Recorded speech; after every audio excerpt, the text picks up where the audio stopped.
5566.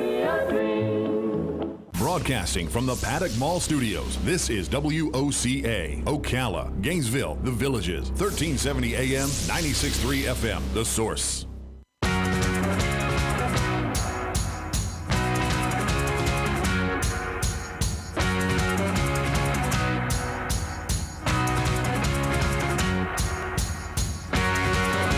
All right, 5 minutes after 10 o'clock. Thank you for tuning in. You know, Europeans discovered this state because they were looking for the Fountain of Youth. Mm-hmm. And there are a few places that claim to be the location of the Fountain of Youth. One of them is DeLeon Springs. Exactly, So here. So we went to DeLeon Springs State Park, right? Mm-hmm. And sure enough, there it is, the sign that indicates that that body of water is the Fountain of Youth.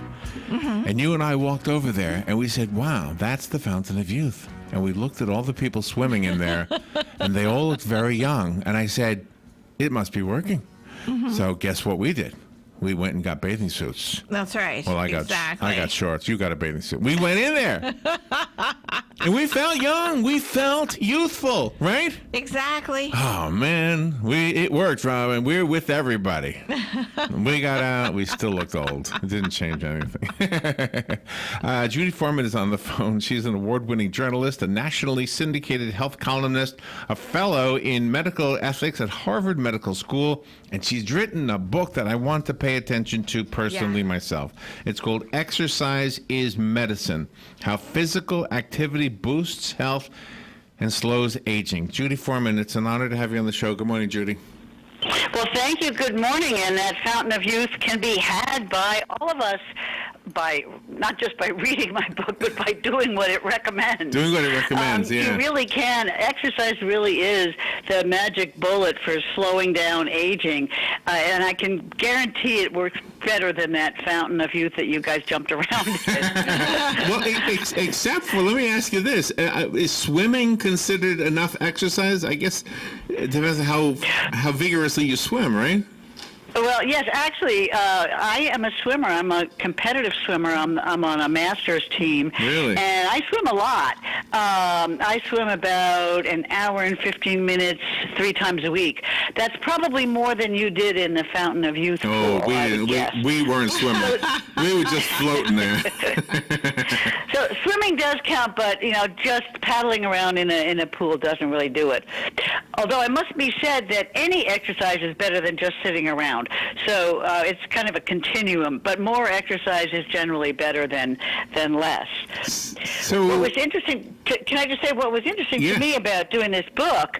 I've been an exerciser and a science writer all my life, and I, like everybody else, I knew that exercise was good for you. But what I didn't know and what really surprised me was how good it is and why. There really are a number of very deep genetic and molecular changes that occur in various organs of the body as you exercise, and most of the organs actually secrete hormones that talk to other organs and help control inflammation and make your heart healthier, and also, very importantly, make your brain more active and give you better memory and help prevent depression. All of this is molecular. I mean, this is real hard science, and it all is achievable through exercise, primarily aerobic exercise, but exercise in general as well. See, right now I wish I was a listener and not a host, because I just want to hear what you have to say. I don't want to have to come up with clever questions and all that. I just want to hear what you have to say. But let me ask you something. Is it reverse, like if you didn't exercise for a long time and started, would it reverse some of the aging things that have happened internally, not just, because I often think about this. You go to what do you call the person who makes your face look good? Plastic surgeon. Yeah, but the inside is still old. The inside is still old, right? Well, you may be wishing you were just a listener, but you actually, as a host, asked a very good question. It's never too late to start. I mean, that is the interesting thing. There are people, maybe like you, maybe not, who haven't exercised for their whole lives, but you can start at any age. Obviously, you start kind of slowly and then build up, but it is never too late to start. So not having done it for most of your life is not an excuse to keep on not doing doing it. Well, one of the things, going back to swimming just for a second, one of the things Sure. about living in Florida, especially this part of Florida, we have some amazing rivers here that are beautiful. And when you swim for exercise, you don't sweat. Well, that's true. That's that's very true. But can't you get bitten by alligators and crocodiles? And I never have. I've never had that happen. Well, to me. obviously not. Where are you? Where are you coming from? Actually, one of the things that boosts longevity, i.e., longer life, is having a safe environment. It turns out that both genes and the environment control how long people can live, and by and large, human beings have been living in a safer and safer environment, and our life expectancy is going up. Lately, with the opioid crisis and what they call diseases of despair, suicide, and drug addiction and alcoholism, the life expectancy is starting to slip down a bit. But basically, the safety of the environment plus having good genes really do control how long you can live. And the environment safety is not something you can control, but you can control with exercise. You can help turn on the genes that help raise the chances of a long, healthy life. And that was one of the fascinating points of your books. Of your book for me was the evolutionary biology. Yeah, isn't it? I mean, it's really fascinating. I don't mean to interrupt. Go ahead with your question. Oh no, that was my statement because I never thought about that before. Well, it's really the essence of everything, because when you think about it, we evolved, from apes and monkeys, and we evolved to hang out in trees and run around hunting animals and hunting and gathering. We did not evolve. Our genes did not evolve to sit in front of computers or sit in front of the TV or even just sit at a desk all day. We are built to exercise. Sitting around is the anomaly. It's the exception. It's not what's in our genes. Our genes want us to run. In fact, one of the things that exercise does is it really increases your mood and makes you happier essentially, and helps ward off depression. And there's a number of chemical reasons for that. So it's not your imagination that you feel better after you exercise. So it wasn't that long ago, I mean, in the history of mankind, that we didn't sit around looking at a TV. We had to work out in the field, and we had to walk. I mean, I'm old enough to. I walk 2 miles to school, and I'm not. I'm not trying to be one of those old guys that says I walk 2 miles to school. Yeah, right. But I did one day. I didn't even know it was 2 miles. This is how crazy it is. I was hearing somebody talk about how old people always say they walk so far to school, and I thought, I wonder how far I actually walked. And I went to Google and did that little thing where you could measure how far you walked, and it was a 2 mile walk. I never even thought of it as a far walk. No, same with me. I'm probably your same age or close, and I walked to school, and then did sports after school, and then walked home. I mean, we all did that. It was not unusual. That was my commute. That was my transportation. Yeah. And where are you now? Where do you live? Right now I live outside of Boston, but I grew up outside New York. Oh, okay. But everybody did. It was not considered heroic. Right. It's just normal. Right, you didn't think of yourself, I went 5K today. Well, everybody went 5K. Yeah, right. That's right. So it's relatively new, not just evolutionary, but in our own lifetimes, things have changed a lot. That's exactly right. You nailed it. That's exactly right. And in fact, it's the diseases of Western civilization that are killing us sooner than we would like or we need. I mean, it's sitting too much. It's sitting too much and eating too much, and not exercising enough. I mean, it's not rocket science. I mean, the molecular biology of it is really great science, but the common sense thing is very clear cut. We evolved to walk to school and walk everywhere. I want to be fair. And now we're sort of so overprotective of kids. We send them in school buses and we drive them, and they're not getting the exercise that they should. I wanted to share something with you. We had a lady in here, and she's a local doctor, and her topic was diabetes, type 2 diabetes. And she actually made the statement, and please, if I got this wrong, I am not a doctor. I just talk on a microphone. And in fact, I sit. I bet I can guess. What do you think she said? What do you think she said? I suspect she said exercise is insulin. Almost, yeah. She said walking. Walking, Yep. just walking. Walking, she has some patients who she said, why don't you start walking and let's see what happens before we put you on insulin, because they were pre-diabetic. That's right. And it reversed everything. So that... Yep. I know, isn't it? That is absolutely true, and it's very interesting because exercise actually, fat tissue, we all think of, as aside from being not that attractive, but fat tissue is actually a metabolic organ. It pumps out inflammatory chemicals, pro-inflammatory chemicals. And inflammation, chronic low-grade inflammation, is the result, and that leads directly to less sensitivity to insulin and eventually to diabetes and prediabetes and diabetes. So it is really, exercise is, like insulin for diabetics. A lot of people are able to reverse their diabetes with exercise, and it's a no-brainer.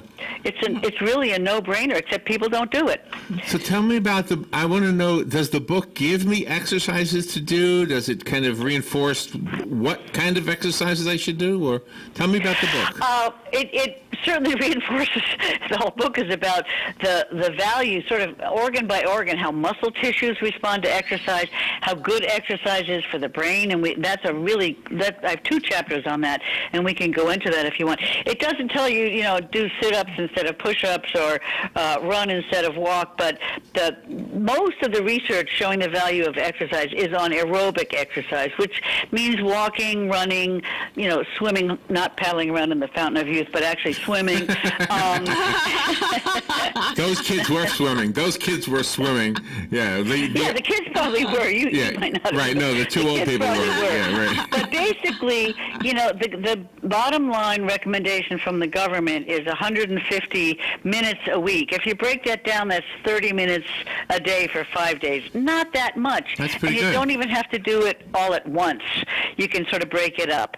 And the other key is to just not sit for hours or even, an hour at a time. Get up, go get a cup of coffee, go to the bathroom, go, make a phone call from a different room or something. Yeah, Sitting. I have a whole chapter called Sitting Kills. And one of the big reasons is that it allows us to get fat. And fat, as I said, puts out these hormones that cause inflammation, and that leads directly to diabetes and a whole lot of other things, including, backaches and less efficient heart function, a whole lot of things.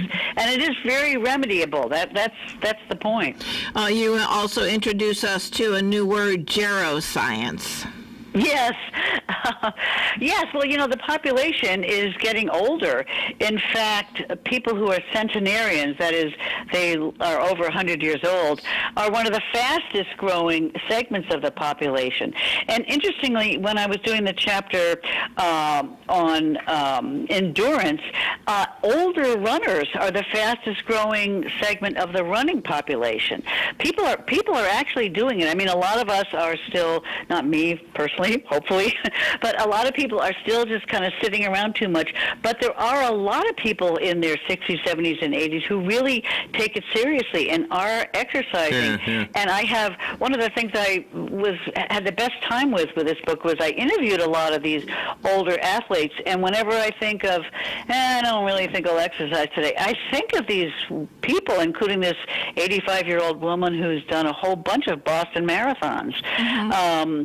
It's really inspiring, and we may not all want to run marathons, but this shows that the human body can do it, and so there's really no excuse for us not doing it. So I have a one thing I'm going to tell you. Your book counters something that I'm so glad it does, because people will say, "Why should I walk?" Because somebody said that if you walk 1 mile, it only burns 100 calories. And that's like a half a teaspoon of mayonnaise or something like that. They say walking isn't effective, but what you're saying is that it's not just about burning calories; it's about everything else it does. That's exactly. I'm glad you brought that up. That's another really good question. You can't exercise to lose weight. You really have to reduce calories. In other words, exercise for fitness, diet for weight loss. Because you're right. Like a 160-pound man can walk for an hour and burn up, 225 calories, and that's one small muffin. Right. So you can't count on exercise Right. to make you lose weight. But it's good for everything else. And it's not that hard to cut out some food and keep your weight in the healthy range. I mean, the obesity epidemic, as we know, Yeah. is fueling the diabetes epidemic, and so diet is really important for that. But actually, I've spoken to endocrinologists and nutritionists who actually, even though they're very glommed onto the whole nutritional aspect of things, say that exercise is the most important thing you can do because it's so effective for other things. Diet too, of course, but exercise is really the key. How do you help the person that's over like 80 or 85 address their emotional health? Because sometimes a lot of their circle of friends have already passed away, and their circle of friends is shrinking, and even though they're in the best of health, how do you keep them from going into the dregs? Boy, I didn't address that question very much in the book, but it's a wonderful question. From what I've read in the general aging literature, keeping your mind alert is very important, and socializing. I mean, one good thing about some of the retirement communities is there are a lot of other people there, and yes, some of your friends do die, but hanging out with the people who are left, and also younger people, the social aspect, combating loneliness is really a huge thing. But there's a way to combine that with exercise. There's some data showing that people who exercise in groups, go to exercise classes or meet up with buddies to take walks at 8 o'clock every morning or whatever, that can really be very helpful both physically and emotionally.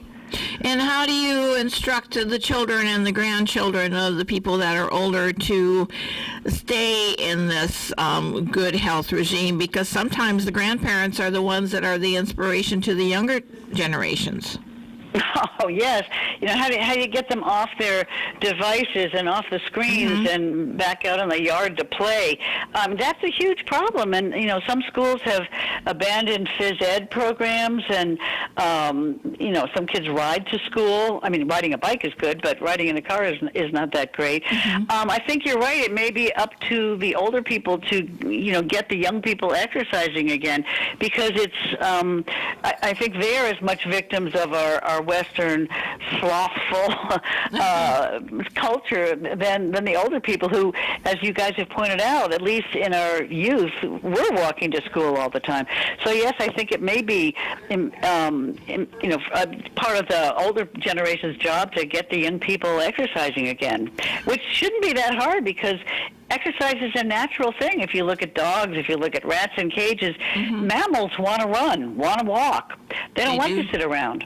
Yeah. They love. A dog loves to walk. Right. So yeah. So Robin's mom is an amazing lady. She's 80-something, 86, and she walks 5 miles a day. She is as spry as anybody could ever be. We went and did this thing for her church. They have this thing where they give gifts to children who are less privileged and whose parents. And so anyway, they all posed for a picture, and so they needed the short people to stand up front, and so she decided to just get down on one knee and make herself shorter. And I'm thinking, oh wow, I'm not even there, and I can't go down on one knee. And getting down isn't so hard as getting up. but I think she kind of illustrates what you're trying to say because she walks every day. My mom's wonderful. Love her so much. So I'm going to start walking. I got to get a different job. Yeah. I need a treadmill. There's one little thing I'd like to say to you guys and your listeners. I have 2 chapters in the book on exercise and the brain, and as people get older, they really start to worry about memory loss and being less able to think clearly and do well on little memory tests. And there's a chemical that the brain literally makes when you exercise. There's a whole cascade of chemical reactions, and the net result is this chemical that some people call miracle grow for the brain. Its chemical name is BDNF, which stands for brain-derived, i.e. coming from the brain, neurotrophic factor, which basically just means this chemical makes new nerves grow in the brain, specifically in the hippocampus, which is the main memory center. And what happens is when you exercise, the body cranks out more of these chemicals. It makes new nerve cells grow, and even just one bout of exercise can raise the levels of this miracle grow, this BDNF. And one of the main things people worry about when they get older is that their brain is conking out on them, just not working as well. And exercise is a powerful way to offset this. In fact, there was a study in Canada suggesting that if everybody who is currently inactive, just sitting around, started exercising, you could prevent 1 out of every 7 cases of Alzheimer's. So it's incredibly, incredibly important. Even if people don't care about being physically fit just to be physically fit, they do care about their brains.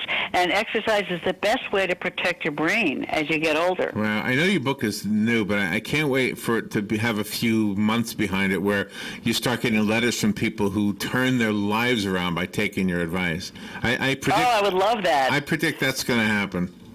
Oh, I would love that. That's so gratifying. Yeah, I mean, it really helps, and I love it when people say that, that exercise has really made an effect, because it does. It does, and I love to hear from people who have that. So you've been an exerciser all your life? I have. I guess I'm sort of naturally athletic, which is, I'm very grateful for that, because not everybody is. But for me, exercise, it's often the high point of my day, and I really miss it if I don't do it. And that's lucky, because I certainly know people for whom it's not fun, and they sort of have to flog themselves to do it. But many of these people, once they get into it, they really like it. Like, I have a good friend who had a lot of back problems and other pain problems, and she started just walking in the mall. And she found that, she didn't have to go back to her car to sit down, that she could last longer. I mean, it had a huge effect. Oh, my gosh, yeah. And you want to know something about getting older? What happens is you end up with grandchildren. And you know what happens when you have grandchildren? Yeah. You know what happens with the grandparents in Florida? You have to go to Disney World. And you know what that means? You got to walk Walking. 12 miles. It's 12 miles on average walking. Yeah, if you're not prepared for that, you're not going to be able to make it through the day. You're going to get to the halfway point and say, I need to go back to the room. Yeah, well, that's a great example. To sort of prepare for the grandchildren's visit by walking a lot every day. Yeah, because you don't want to be seen by your grandchildren as being a sloth. You want to keep up with them. Right. Exactly. Absolutely. Yeah. And you have to be an inspiration. All generations have to be the inspiration for the other. I think that's a very good point. And we certainly can be. I mean, in the course of researching this book, I talked to, at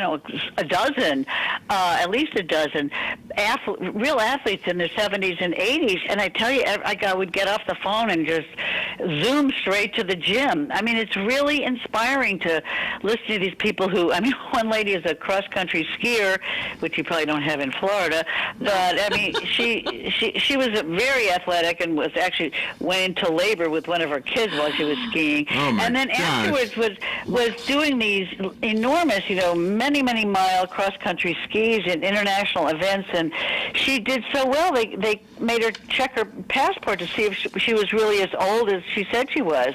We're really a lot younger than we think we are. In fact, people who exercise, their biological age is often way younger than their chronological age.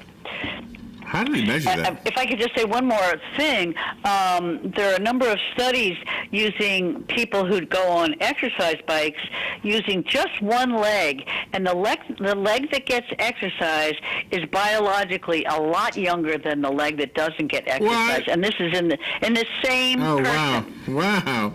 That's very dramatic. That's fabulous. The energy coming from just your speaking, Judy, is contagious, and I love the fact good. The book is called Exercise is Medicine. I found it on Amazon. Do you have a website you'd like to recommend? Yes, judyforeman.com. JUDYF, as in Frank, OREMAN.com. And you can find a lot more good stuff on there, too. All right, Judy, thank you for sharing this with us. A great way to start the new year. Thank you. Yes, thank you. All right, Okay. We'll be right back. Bye-bye.